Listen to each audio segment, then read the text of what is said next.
All right, drink we're about to make is called Peregrine's Peril. All right, we're going to serve this in a martini glass up, so if you put some water and ice in there, it'll get it nice and chilled by the time you're ready for it. All right, put some ice in a glass and measure out 1 ounce of dark rum. And we'll go ahead and follow that up with 1 teaspoon of lime juice. We've got our plastic lime full of lime juice, and that's exactly 1 teaspoon. Next, we'll add 1/2 ounce of creme de banana, and also 1/2 ounce of Southern Comfort.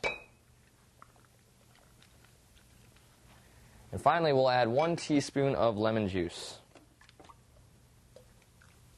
There it is, 1 teaspoon.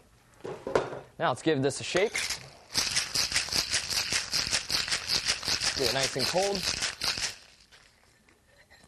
And go ahead and pour out your ice water. Set up your glass and grab your strainer and pour it in. All right, that is Peregrine's Peril. Bottoms up.